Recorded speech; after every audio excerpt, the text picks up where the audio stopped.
بسم اللہ الرحمن الرحیم پرچار پروگرام کے ساتھ میں ہوں آپ کا میزبان Ahmad Nawaz Khan. P D M کا ملتان میں جلسہ ہوا ہے اور اس جلسے کو حکومت نے تو پہلے اجازت نہیں دے رہی تھی، پھر اپوزیشن کے ایک اہم شخصیت نے ایک حکومتی اہم شخصیات سے فون پہ بات کر کے تب پی ڈی ایم کو جو جلسے کی اجازت ہے دی گئی، لیکن اس کی جگہ جو ہے جو اپوزیشن کا اصرار تھا بلکہ ضد تھی کہ اپوزیشن اس بات پہ بضد تھی کہ انہوں نے ملتان میں قلعہ کوہنہ قاسم باغ میں اپنا جلسہ کرنا ہے، اور اپوزیشن کی اس ضد کو تسلیم نہیں کیا گیا بلکہ یہ کہا گیا کہ آپ اس کے متبادل جو جگہ ہے وہ بتائیں۔ تو جس طرح عام طور پر آپ کو پتہ ہے جتنے بھی سیاسی جلسے جلوس یا احتجاج وغیرہ ہوتے ہیں تو ملتان میں یہی گھنٹہ گھر، اسی طرح کے چوک اور اسی طرح کی چیزیں جو ہوتی ہیں اس میں اپوزیشن کو بھی آسانی ہوتی ہے کہنے میں، کیونکہ ایک روڈ بلاک ہو جائے تو وہ پوری ٹریفک بلاک ہو جاتی ہے اور لوگ بھی اس میں زیادہ نظر آتے ہیں، اور اپوزیشن اس میں پھر کلیم کرتی ہے کہ اس کے لاکھوں میں یا ہزاروں میں لوگ تھے۔ اب تو ہزاروں سے بات آگے چلی گئی ہے، لاکھوں میں یا ملین میں بات ہوتی ہے کہ کوئی بھی سیاسی جلسہ ہو تو ظاہر اپوزیشن جو ہے وہ یہی کلیم کرتی ہے کہ ان کے جو لوگ جو ان کے ورکر تھے وہ بہت زیادہ تھے اور لاکھوں میں تعداد تھی، اور حکومت پر ایک طرح کا عدم اعتماد کیا۔ جس طرح آپ کو معلوم ہے کہ پی ڈی ایم کے اپوزیشن اتحاد میں 11 جماعتیں ہیں، اور جس میں جو بڑی جماعتیں ہیں پاکستان پیپلز پارٹی، پاکستان مسلم لیگ نون جو اس وقت پارلیمنٹ میں سب سے بڑی جماعت ہے، اور اس کے بعد پاکستان پیپلز پارٹی، اور پھر جمعیت علماء اسلام، محمود خان اچکزئی، عوامی نیشنل پارٹی میر حاصل بزنجو مرحوم کی، اور اسی طرح سردار اختر مینگل کی پارٹی جو B N P Balochistan national party, اور دیگر جماعتیں اس میں شامل ہیں۔ اور ملتان جو ہے ایک جنوبی پنجاب کا کہہ لیں ہب ہے اور جنوبی پنجاب کا دارالحکومت ہے، یہ بھی کہنا بے جا نہ ہوگا۔ اور اس جنوبی پنجاب میں کیونکہ اگر ساتھ دیکھیں تو ڈیرہ غازی خان جو بلوچستان اور سندھ کے ساتھ جو لگتا ہے ایریا، اور اسی کے ساتھ جو کے پی کے ساتھ بھی اس کا بارڈر لگتا ہے، اور وہاں پر اگر دیکھا جائے تو بلوچستان کے لوگ بھی اس میں آنے میں آسانی ہوتی ہے، اور سندھ سے بھی آنے میں اور کے پی کے سے بھی آنے میں، اور خاص کر اس میں جو زیادہ اکثریت ظاہر جب پنجاب کی بات ہوتی ہے تو لامحالہ مسلم لیگ نون کا نام ایک ذہن میں آتا ہے، اور صوبہ پنجاب کی ظاہر مین جماعت ہے اور اتنا عرصہ اقتدار میں بھی رہی ہے۔ اور اس کے بعد جو پیپلز پارٹی ہے، پیپلز پارٹی کا دیکھیں کیونکہ ہر جگہ پیپلز پارٹی کے جو نمائندے ہیں، اور سابق وزیر اعظم سید یوسف رضا گیلانی کا ہوم ہے ملتان میں۔ آپ دیکھ رہے ہیں یہ ہے کہ پیپلز پارٹی کتنے ورکروں کو نکال پاتی ہے جلسے کے لیے۔ مظفر گڑھ میں 3 سیٹیں ہیں پاکستان پیپلز پارٹی کی، مہار ارشاد احمد سیال، نوازشدہ افتخار احمد خان، میاں رضا ربانی کھر، اور اسی طرح کا جو ظاہر صوبے میں دونوں بڑی سیاسی جماعتیں، اور ان کے ساتھ ساتھ جمعیت علماء اسلام۔ جمعیت علماء اسلام کا اگر بات کریں تو جنوبی پنجاب میں یا پنجاب کی بات کریں، خاص کر جنوبی پنجاب کی اگر ہم بات کرتے ہیں، کیونکہ جلسہ بھی اس ٹائم ملتان میں ہو رہا ہے، تو جنوبی پنجاب کی اگر بات کرتے ہیں تو ان ڈسٹرکٹ میں جنوبی پنجاب میں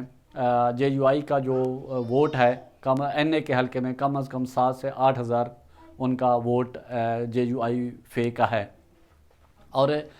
اس ٹائم بھی جو ملتان میں جو سارا شو ہے،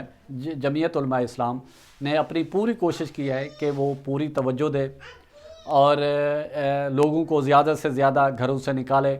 اور اسی اس پہ جو آج ہے جو ریلی ہو رہی ہے، جو جلسے میں سب سے زیادہ فلیگ اور لوگوں کی تعداد جو ہے جمعیت علماء اسلام فضل الرحمان جو ہے وہ ان کی ہے، اور اچھی خاصی محنت کی ہے جمعیت علماء اسلام نے۔ اور اسی طرح کی سب سے جو اہم بات ہے وہ یہ ہے کہ سابق وزیر اعظم محترمہ بے نظیر بھٹو شہید کی جو چھوٹی بیٹی ہے آصفہ بھٹو، وہ اپنی سیاست کا آغاز اسی ملتان سے کر رہی ہے۔ ملتان وہ شہر ہے،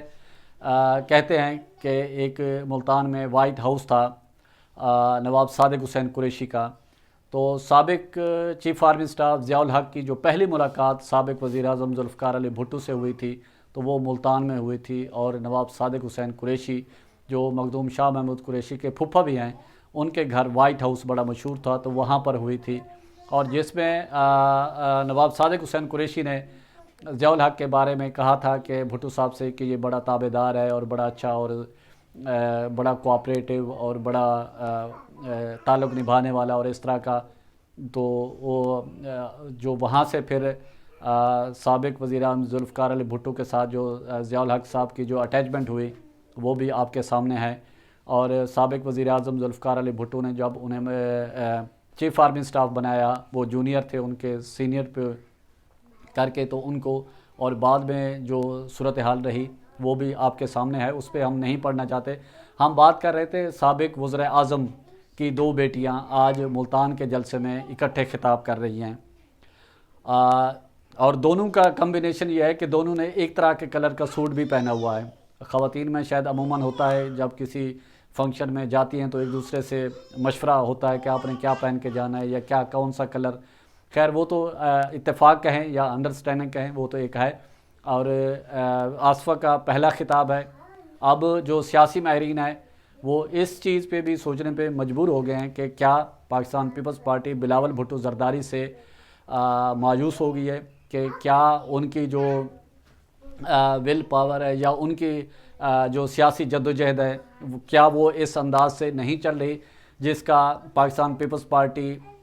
سوچ رہی تھی کہ اس کا رزلٹ جس طرح کا ملنا چاہیے۔ اب یہ تو بظاہر تو یہی ہے کہ کرونا کی وبا کی وجہ سے جو بلاول بھٹو زرداری آئسولیشن اس میں ہیں، تو اس میں پاکستان پیپلز پارٹی نے یہی فیصلہ کیا ہے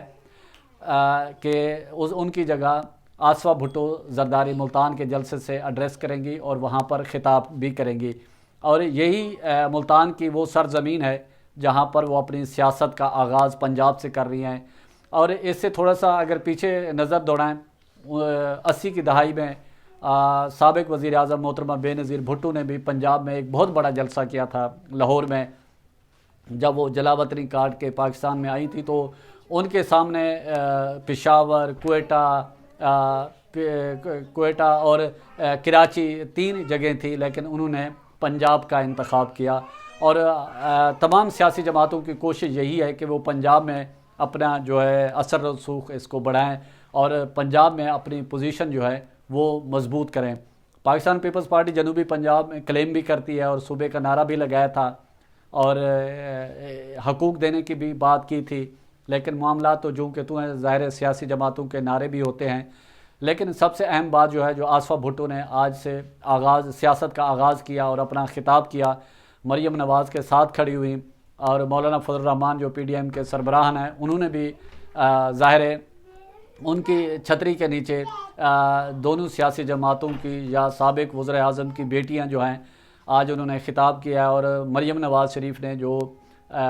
لاہور سے بائی روڈ موٹر وے کے ذریعے انہوں نے ملتان پہنچی اور راستے سے جو ریلیاں تھیں ان کو بھی ساتھ ملاتی ہیں اور ملتان وہ پہنچی، اور ظاہر سیاسی جماعت کا یہی ہوتا ہے ایکٹیویٹیز، جہاں بھی کھڑی چائے پی، ایک طرح کی وہ کنونسنگ ہوتی ہے، لوگوں کو کنونس کرنا ہوتا ہے، لوگوں کو یہ دکھانا ہوتا ہے کہ وہ بھی سیاسی طور پر یہاں پر موجود ہیں، تاکہ لوگ جو ہے سیاسی جماعتوں کے حوالے سے ڈسکس بھی کریں اور پازیٹیو نیگیٹو جو بھی لوگ اس میں بہتر سمجھتے ہیں اس میں اپنی جو موضوع زیر موضوع ہے اس کو بتائیں۔ جس طرح ہم نے بات کی کہ ایک سیاسی اپوزیشن کی سیاسی اہم شخصیت نے حکومت سے رابطہ کر کے جلسے کی اجازت دی، اور حکومت کے جو اعلیٰ عہدوں پر فائز ہیں انہوں نے اپوزیشن کو جلسے کی اجازت دی۔ ہمارے ذرائع کا یہ دعویٰ ہے کہ اپوزیشن نے جلسے کی جگہ تبدیل کر لی، جس کی وجہ سے اپوزیشن کی سنی گئی، ورنہ اپوزیشن کو یہ جو جلسہ ہوا ہے شاید اس کی بھی اجازت نہ ہوتی۔ تو آنے والے دنوں میں دیکھنا یہ ہے کہ سابق وزیر اعظم کی بیٹیاں سیاست میں کس طرح اپنا کردار ادا کر سکتی ہیں، اور آج بظاہر یہی لگ رہا ہے کہ جو پورے ملک کی جو اپوزیشن کی تحریک ہے اس کو خواتین ہی چلا رہی ہیں۔ اب دیکھنا یہ ہے کہ یہ خواتین اس تحریک کو آگے کس طرح بڑھا پاتی ہیں، کیا اس کے رزلٹ نکلتے ہیں۔ ہم بھی آپ کے ساتھ اسی انتظار میں ہیں۔ اسی طرح پرچار کی ٹیم کو اجازت دیں، اپنے گرد و نواح کا خاص خیال رکھیں، لوگوں کے لیے آسانی